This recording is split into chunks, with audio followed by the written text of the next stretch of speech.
Hi guys, this is C Kshitij Gupta and you're watching वेल्दीज YouTube channel.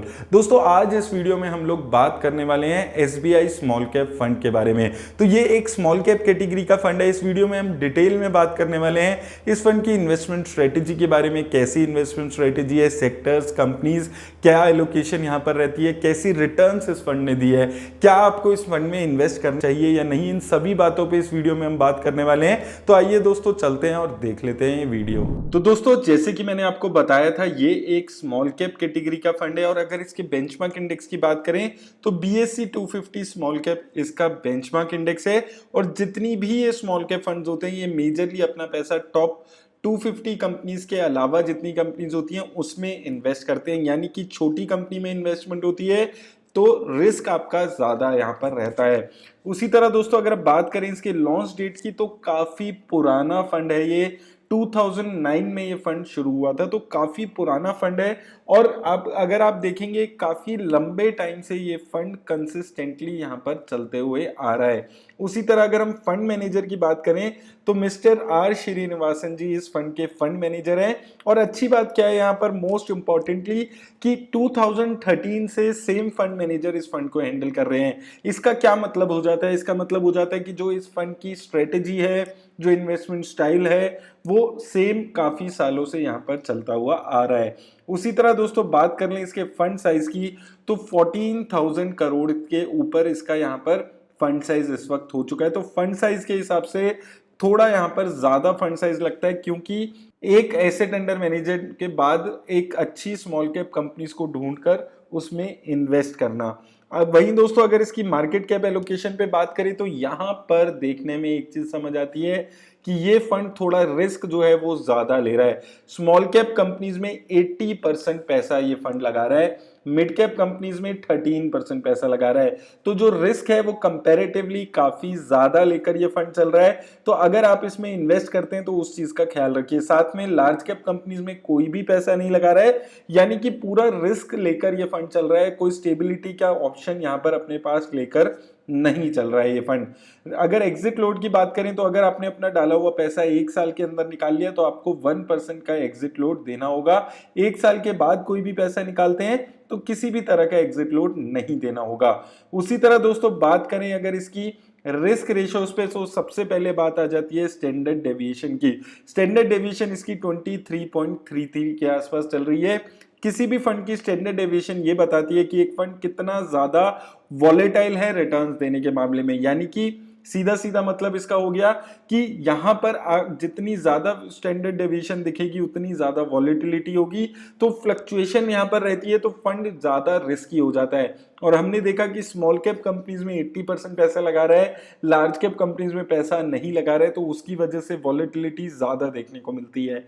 Sharpe ratio की बात करें तो किसी भी फंड का ये बताता है कि एक फंड कितना ज्यादा रिस्क एडजस्टेड रिटर्न दे पा रहा है। उस मामले में ये फंड लगभग अपने बेंचमार्क जैसा ही यहाँ पर दिख रहा है। उसी तरह दोस्तों, टर्नओवर रेशियो की बात कर लें तो टर्नओवर रेशियो किसी भी फंड की ये बताती है कि एक फंड कितनी ज्यादा अपने पोर्टफोलियो में चेंजेस करता है, यानी कि एक बार ही किसी कंपनी को पोर्टफोलियो में ऐड करके कितना फ्रीक्वेंटली चेंजेस करता है। हालांकि कैटेगरी एवरेज से इस वक्त ये ज्यादा दिखता है, लेकिन 31% भी काफी अच्छी टर्नओवर रेशियो आप यहाँ पर मान सकते हैं। तो तीनों रेशियोज में एक टर्नओवर रेशियो है जो इसकी यहाँ पर अच्छी नजर आ रही है। उसी तरह दोस्तों, अगर हम यहाँ पर बात कर लें इसकी सेक्टर एलोकेशंस पे तो consumer discretionary, capital goods, services, metal mining और केमिकल सेक्टर में ये पैसा लगा रहा है। तो थोड़े स्टेबल सेक्टर्स में यहाँ पर ये पैसा लगा रहा है। Consumer discretionary, capital goods, services, ये थोड़े स्टेबल सेक्टर दिखते हैं। हालांकि मेटल्स एंड माइनिंग थोड़ा रिस्की सेक्टर है, तो उस चीज को आपको यहाँ पर ध्यान में रखना है। कंपनीज की बात कर लें तो यहाँ पर अच्छी चीज क्या दिखती है कि किसी एक कंपनी पे बहुत ज्यादा डिपेंडेंट होकर ये फंड नहीं चल रहा। मैक्सिमम किसी भी कंपनी में 4.79% के आसपास इसने पैसा लगाया हुआ है, यानी कि बहुत ज्यादा रिस्क नहीं ले रहा है कंपनीज के ऊपर। तो ये मुझे किसी भी स्मॉल कैप फंड की सबसे अच्छी बात लगती है कि किसी एक पर्टिकुलर कंपनी पे बहुत ज्यादा रिलाई करके अगर फंड नहीं चलता है, तो इसका मतलब क्या हो जाता है कि ये फंड अपनी जो इन्वेस्टमेंट है उसको, रिस्क को मैनेज करके चल रहा है कि एक कंपनी अगर अच्छा परफॉर्म नहीं कर पाएगी तो बहुत ज्यादा गिरावट इसके पोर्टफोलियो में नहीं देखने को मिलेगी।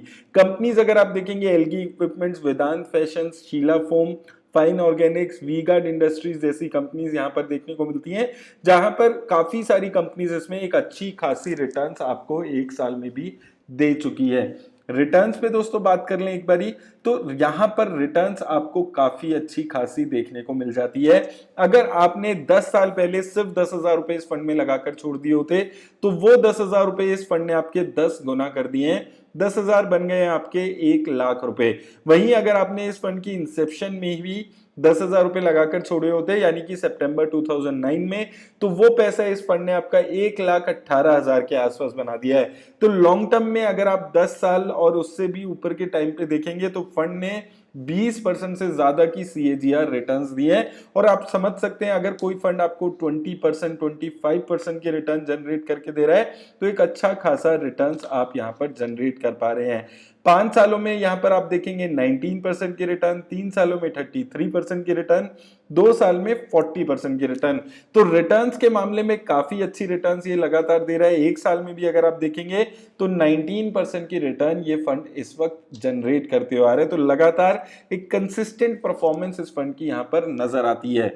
SIP इन्वेस्टमेंट पे बात कर लें तो यहाँ पर भी आपको यही चीज देखने को मिलेगी, एक कंसिस्टेंटली अच्छी परफॉर्मेंस यहाँ पर 1 साल में, 2 साल में, 3 साल में, 5 साल में या 10 साल में किसी भी पीरियड में आप देखेंगे एक अच्छा खासा रिटर्न्स है। 10 साल में अगर आप देखेंगे 1000 पर मंथ की अगर आपने SIP शुरू कराई होती तो 1,20,000 रुपीज आपके 4,55,000 के आसपास बन गए हैं। 5 ईयर्स में 26% की रिटर्न, 3 ईयर्स में 37% की रिटर्न्स। तो रिटर्न्स आपको हर टाइम हॉरिजोन में अच्छी खासी यहाँ पर देखने को मिलती है। लेकिन दोस्तों जैसे कि हम हमेशा बात करते हैं कि ये साथ में भी आपको 2 चीजें देखनी जरूरी है। पहला तो हम ये देख लेते हैं कि इसने क्या अपने बेंचमार्क इंडेक्स को बीट किया है रेगुलरली या नहीं।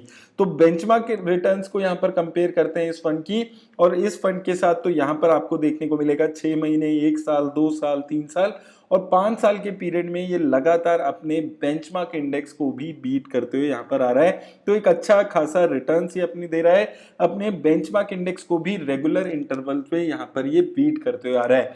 लेकिन दोस्तों इसके साथ साथ आपको 2 चीजें यहाँ पर ध्यान में रखनी है। पहली चीज, इस फंड में 2 लिमिटेशंस है। पहली लिमिटेशन की इस फंड में आप लमसम नहीं करा सकते हैं, और दूसरी चीज अगर आप SIP भी कराते हैं तो 25,000 रुपीज से ज्यादा की SIP आप इस फंड में नहीं करा सकते। तो अगर आप लमसम कराने वाले इन्वेस्टर हैं, मार्केट में गिरावट आती है तो आप थोड़ा बहुत वन टाइम इन्वेस्ट करते हैं, तो आप इस फंड को अवॉइड कर सकते हैं। साथ में अगर आप 25,000 से ज्यादा की SIP करने के मूड में है तो भी आप ऐसे फंड को अवॉइड करके चल सकते हैं। तीसरी चीज आपको समझनी है कि यहाँ पर रिस्क जो है वो कंपेरेटिवली अब ये फंड थोड़ा सा ज्यादा लेना लगा है। आज से 3-6 महीने पहले हम देखते थे तो कंपैरेटिवली कम रिस्क ये फंड ले रहा था, लेकिन अब इसने अपना जो रिस्क है उसको थोड़ा इंक्रीज कर दिया है। तो अगर आप थोड़ा कंपैरेटिवली ज्यादा रिस्क लेना चाहते हैं तो आप इस फंड को चूज कर सकते हैं। अगर आप कंपैरेटिवली थोड़ा कम रिस्क लेना चाहते हैं तो Canara Robeco axis small cap ऐसे फंड भी यहाँ पर अच्छे नजर आते हैं। तो आपके रिस्क प्रोफाइल पे डिपेंड करता है कि आप किस टाइप के इन्वेस्टमेंट करना चाहते हैं। आपकी इन्वेस्टमेंट स्टाइल पे भी डिपेंड करेगा कि क्या आप इसमें इन्वेस्ट करें या नहीं करें। लेकिन दोस्तों एक चीज हमेशा याद रखिएगा, मेरी कोई भी वीडियो किसी भी तरह की इन्वेस्टमेंट की एडवाइस नहीं देती है। ये सिर्फ एजुकेशनल पर्पज के लिए वीडियो बना रहा हूँ। वीडियो अच्छी लगी हो वीडियो को लाइक करिए, शेयर करिए, और चैनल को अभी तक सब्सक्राइब नहीं किया है तो चैनल को प्लीज सब्सक्राइब जरूर कर लीजिएगा। धन्यवाद। मार्केट में उठना और गिरना तो चलता ही रहता है, लेकिन अगर लाइफ में ऐसा हो तो नहीं चलता। हम सबको पता है कि कल किसी ने नहीं देखा और ना ही हम लोग देख सकते हैं, लेकिन हम लोग अपना फ्यूचर तो सिक्योर कर ही सकते हैं। So I am going to tell you about 3 reason why you should consider getting term insurance plan today. सबसे पहला रीजन अपने पेरेंट्स और अपनी फैमिली के लिए। जब भी हम टर्म इंश्योरेंस प्लान लेने के बारे में सोचते हैं तो हम अपने वाइफ, अपने बच्चों के नजरिए से सोचकर टर्म इंश्योरेंस प्लान लेते हैं। लेकिन आपके पेरेंट्स का क्या? अगर भगवान ना करे ऐसा कुछ हो, लेकिन कल को अगर आपको कुछ हो जाता है तब उनका क्या होगा? तो ऐसे में काम आता है टर्म इंश्योरेंस प्लान, जो आपके जाने के बाद भी आपकी फाइनेंशियल वेलबींग का ख्याल रखती है, आपकी फैमिली की, और आपकी फैमिली को सिक्योर रखती है। दूसरा रीजन अपने डेट पे ऑफ करने के लिए। अक्सर हम लोग अपनी पहली या दूसरी जॉब लगते ही अपनी ड्रीम कार, अपने ड्रीम हाउस के लिए लोन ले लेते हैं, बट अगर कल को आपको कुछ हो जाता है तो वो जो आपकी EMI बच जाएगी लोन पे, उसका क्या होगा? उसके लिए काम आता है आपका टर्म इंश्योरेंस। टर्म इंश्योरेंस में जो आप सम एश्योर करते हो उससे आपके जाने के बाद भी आपके पेरेंट्स, आपकी फैमिली वो जो आपका बचा हुआ लोन है उसको उतार सकती है। इसलिए टर्म इंश्योरेंस लेना आपके लिए बहुत ज्यादा जरूरी है। और तीसरा रीजन है रीजनेबल प्रीमियम। जब हम यंग और हेल्दी होते हैं तो बहुत सारे इंश्योरर्स हमें काफी कम प्रीमियम पे एक अच्छा खासा कवर दे देते हैं। आप 1 करोड़ तक का इंश्योरेंस करवा सकते हैं 1000 से 1500 पर मंथ में। और हम सबको पता है ये बहुत ही लो कॉस्ट है, लेकिन जैसे जैसे हमारी उम्र बढ़ती जाती है ये जो प्रीमियम का अमाउंट है ये भी बढ़ता जाता है। तो इसलिए आपको एक सर्टेन एज तक इंश्योरेंस लेना बहुत ज्यादा जरूरी हो जाता है। So if you are interested in taking a term insurance plan, I will highly recommend you to talk to Wealthy's trusted wealth partners. They provide free consultation and spam free advice. तो Wealthy के wealth partner से consultation book करने के लिए मैंने link description में आपको दे दिया है। आप जाकर अपने टाइम के हिसाब से उनसे मीटिंग फिक्स कर सकते हैं, अपने सारे डाउट्स उनसे क्लियर कर सकते हैं। और एक चीज मैं आपको बार बार बता रहा हूं कि ये जो कंसल्टेशन है ये बिल्कुल फ्री है, एकदम फ्री ऑफ कॉस्ट है, आपको कोई भी पैसा नहीं देना होगा। तो आप अपने सारे डाउट्स यहां पर जाकर क्लियर कर सकते हैं। तो आज ही अपनी कंसल्टेशन वेल्दी के वेल्थ पार्टनर्स के साथ आप फ्री ऑफ कॉस्ट बुक करें। Think wealth, get wealthy.